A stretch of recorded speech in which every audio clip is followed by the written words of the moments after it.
महाराष्ट्राचा आवाज आपल्या हक्काचा। उल्हासनगरमध्ये एका रिक्षा चालकाच्या घरावर पहाटेच्या सुमारास गोळीबार करण्यात आलाय। उल्हासनगरच्या मानेरे गावात ही घटना घडली।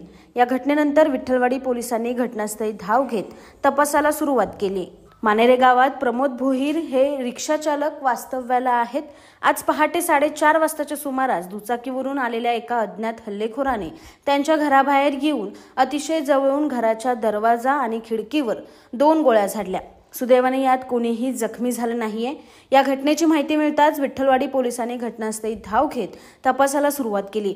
दुचाकीवरून आलेला हा हल्लेखोर भोईर यांच्या घराकडे येताना सीसीटीव्ही कॅमेऱ्यात कैद झाला असून फॉरेन्सिक टीमलाही पाचारण करण्यात आल्याची माहिती विठ्ठलवाडी पोलीस ठाण्याचे वरिष्ठ पोलीस निरीक्षक अनिल पडवळ यांनी दिली आहे। विठ्ठलवाडी पोलिसांच्या हद्दीमध्ये मानेरे गाव या ठिकाणी स्थानिक रहिवासी प्रमोद भोईर हे रिक्षा चालवतात। यांच्या घरावरती आज 18 ऑगस्ट रोजी पहाटे 4:30 वाजता सुमारास अज्ञात व्यक्तीने दरवाजावरती आणि खिडकीवरती फायर केलेला आहे। अग्निशस्त्रातून कोणत्या तरी 2 बुलेट फायर झालेले आहेत। याच्यामध्ये कुणी अद्याप जखमी झालेले नाही आणि आपण त्याप्रमाणे प्रमोद यांच्या तक्रारीवरून भारतीय न्याय संहिता कलम आणि भारतीय हत्यार कायदा या दोन्ही कायद्यानुसार गुन्हा दाखल करून अधिक तपास करत आहोत। फॉरेन्सिक टीम पण आपण बोलवलेली आहे। वेगवेगळ्या अँगलनी याच्याबाबत आपण तपास करत आहे।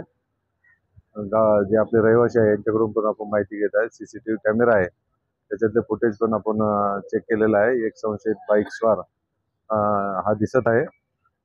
लवकरच आपण आरोपीचा शोध घेतो अशी आशा आहे। तुमच्या परिसरातील काही घडामोडी किंवा समस्या असतील तर आमच्या वृत्तवाहिनीला संपर्क करा आणि तसेच सतत अपडेट राहण्यासाठी आमच्या वृत्तवाहिनीला सबस्क्राइब करा आणि बेल आयकॉन दाबायला विसरू नका।